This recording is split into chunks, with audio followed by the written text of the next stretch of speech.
Hey, this is a video about some software that I just found that is good for creative coding.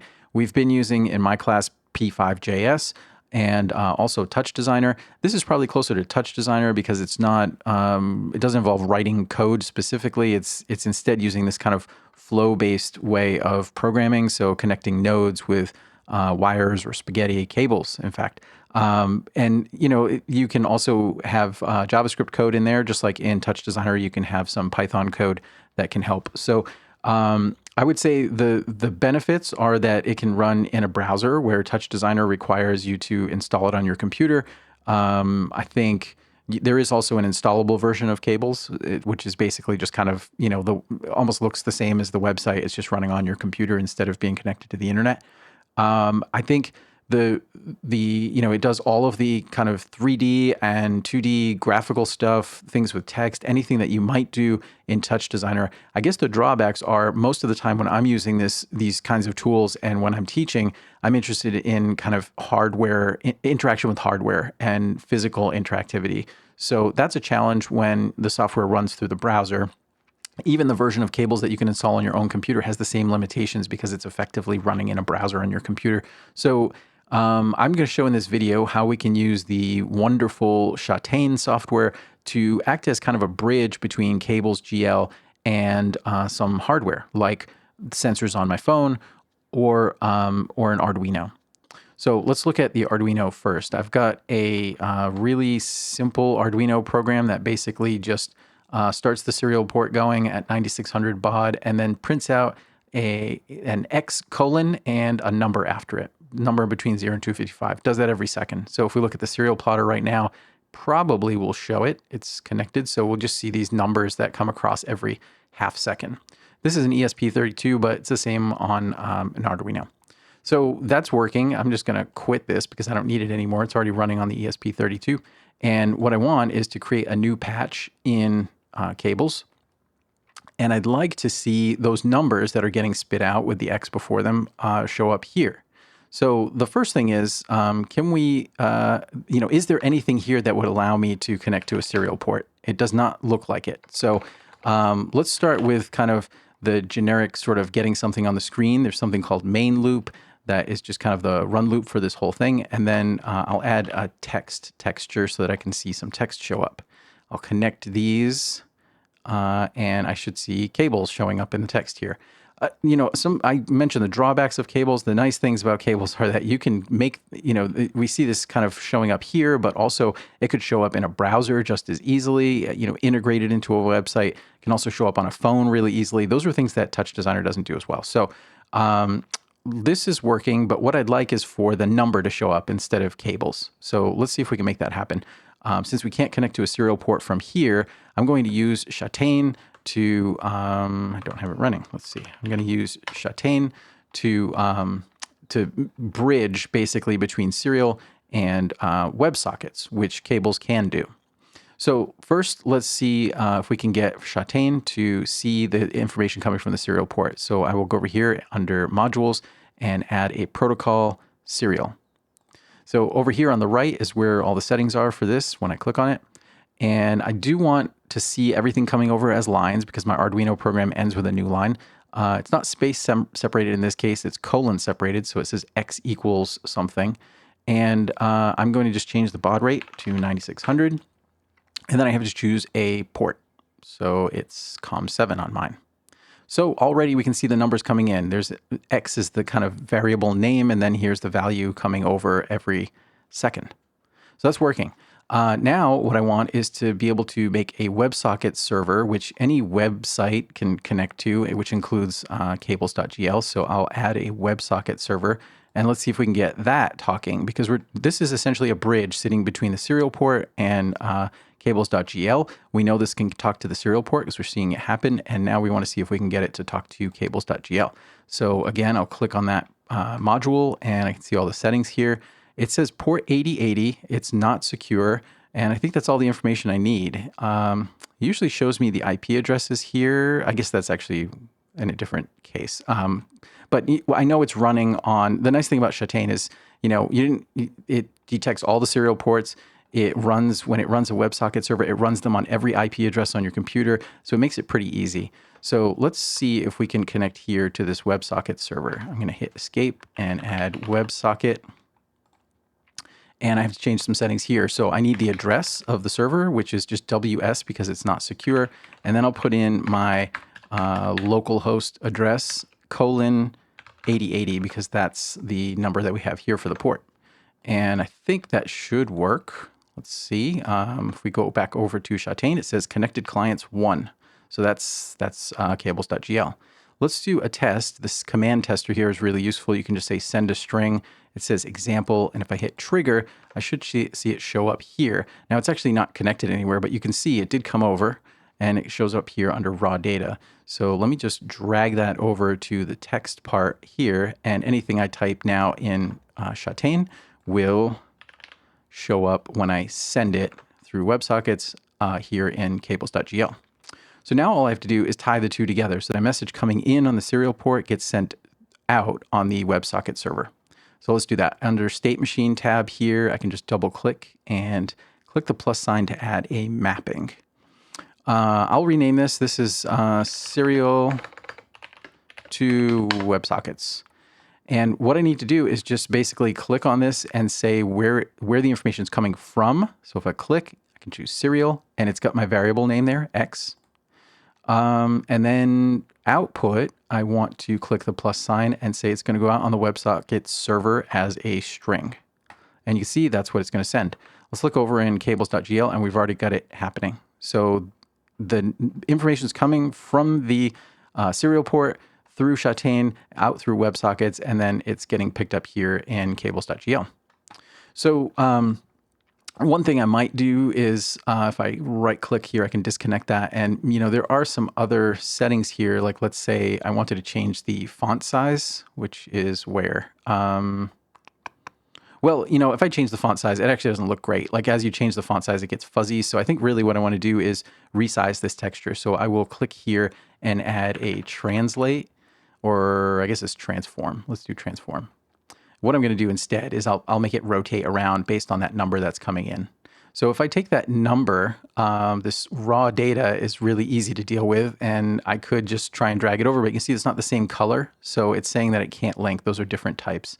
So we need this to be a number instead. So let's drag this out and do string to number. And there is the number. And now I can connect it to something like rotation along the z-axis. So now every time a number comes in, it gets translated to from a string to a number, and then it's used as the rotation. So that's working. Now, how can I get my cell phone to talk to this thing? Let's get rid of this stuff just temporarily, and we still got this same thing here where we could change the rotation value for Z. And we're going to do the same thing with the phone. I'm going to use an OSC client on the phone and have it connect to here for the rotation value. Now while there isn't anything here for serial, there are things for OSC. Now it tells you right here you need to use a WebSocket bridge to receive OSC in the browser, and they have a really simple program that will just accept some OSC messages and send them through WebSockets. The same thing we're doing with Chataigne. I like Chataigne. I like that we have a lot of flexibility, so I'm going to keep using it. And what I'll do here is I'll just add another protocol. I'll add a OSC module. And what I need is to just make sure that it's receiving from my phone. Okay, so what I've got here is my phone. If I turn that on, you can see it here just showing up in the left side. That's what's on my Android phone. And this is an application called, I forget what it's called. I'll put the link in there, but there are many OSC applications like this. This one's pretty simple. So I already put in the address, the IP address for Chataigne. We can see here that it actually lists all of the IP addresses that it's running on, which is super convenient. So I just use the network address for my local network. It says that the IP address, the port is 8,000, and I'm going to make sure it matches up in here. So input is 8,000. And down here you can see that the service was created. I don't know if anyone is connected yet. Oh, because I haven't hit start. So let me hit start. And now we can see that something has changed. I don't know, I saw some kind of flash that were connected. And if I hit controls in the middle, now I should see as I drag on the left here, you can see over on the right that it's already got a /slider1 message and there's the number coming in. So we can see that we get different messages. It automatically learns them. You don't even have to tell it to learn. But we can take any one of these and translate them. So what I'll do is I'll create another mapping here, and I'll rename this to OSC to WS. Let me go over here, and for input value, I'll choose select an element, and this is the OSC message that I had coming in when I move this slider 1. If I move slider 1 now, I can see that there's the message. And of course, I want the output to go to the WebSocket server, and I can send it just as before as a string. Now, this can get much more interesting than this. This is what I like about Chataigne. It's infinitely configurable, which is different than just kind of a simple OSC bridge command line that doesn't have a lot of flexibility. So that's why I'm showing this. In this case, though, we should just get the number showing up as a string, which worked for us before. So let's see if we can make that happen here. If I add a WebSocket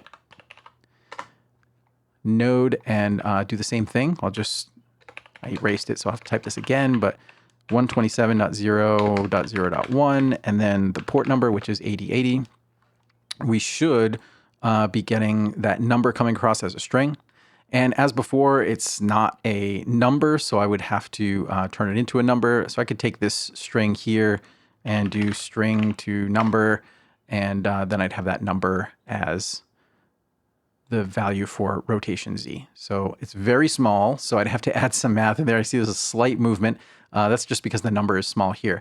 Let me just do something, I could change that in here. I also can change that in here. So one of the things I can do is add a filter. I can do remap and add some math and just say that I want to do a multiply, and I want to multiply it times, 1,000.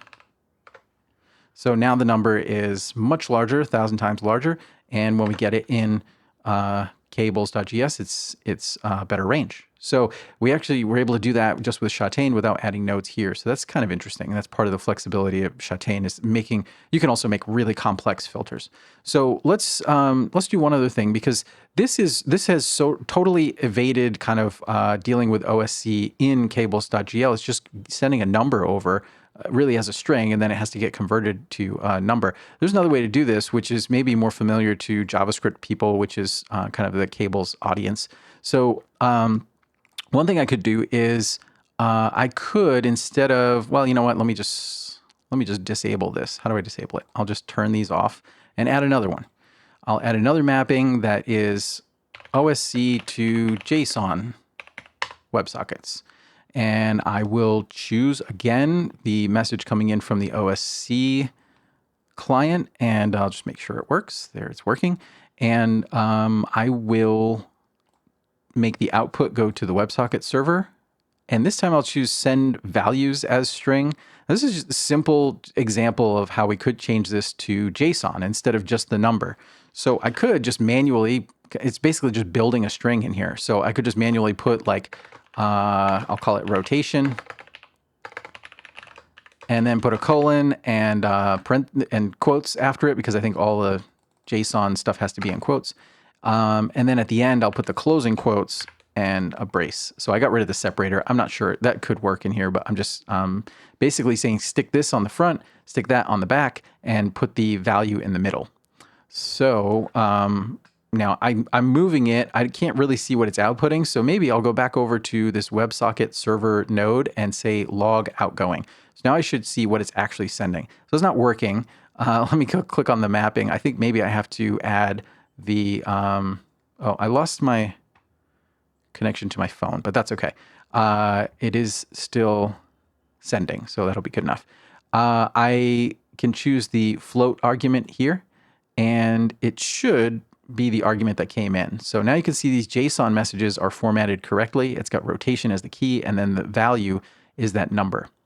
I will add the multiply filter again because I lost that. So let's add math and do a multiply times 1,000. So now when I look at this, I get this bigger value, and I could probably also maybe Add another one. Can I just round it? Let's see. Conversion, oh, to integer. I don't know what'll happen if I convert it to an integer. Let's see. It's just like gotten rid of the decimal part. That's fine. So this is just, again, to show you that there's lots you can do here in filtering before it even gets to cables. So let's go ahead over to cables and see if it's working. We're getting something that looks like JSON. And is it actually JSON? It says it's valid JSON. I don't know if I trust this because I've seen it sometimes when it's not JSON. I think just because it still qualifies, because JSON rules maybe allow just a number to come across or something. But what I'm interested in is, can I take that object and maybe just get the key from it? So, or sorry, get a value from it. So let's see. I don't know how to do that. Object. Get number. Let's try that. So I have to give it the key, which in Chataigne I called it rotation. So for the key rotation, I want to get a number back. Now here's the object. I'll plug that into this object get number node. And what I should get out is just a number. And I'm getting just that integer number. I'll add that to my rotation. And so this is now, this is the same thing we had before. Nothing's changed except that this time we're getting it as JSON from Chataigne and parsing it here as JSON in cables. So again, this is not involving OSC at all. It's essentially just sending JSON over, which might be preferred. So there are a lot of options, and really they're all as a result of Chataigne. The software is amazing, and I will say it does so many things. And this is just one little part of what it does. This is mostly, I feel ashamed that this is the only thing I really use it for, is mapping protocols. And if it's not obvious, you can map to all kinds of things. You can have a serial message come in from the Arduino and map it to PowerPoint and use it to switch PowerPoint slides. Or if you use software like Milliman or Resolume or something like that to control videos, you could control them from a Wiimote. And that's not any code. That's just essentially using Chataigne to do the mapping. Like I said, it does a ton of other things. One, when you look at the documentation, you'll see how complex it can really get. There are lots of these tooltips. Also, it's worth knowing that there's a lot of things that happen by right-clicking. So if you look at this and it looks dense and that there's a lot happening, there's also right-clicking, so there's more stuff. It's worth at least getting to know it just for this feature, which is super useful. You can even run this headless. It runs on all different operating systems, so it's really pretty great and seems like a good partner for cables. Okay, take care.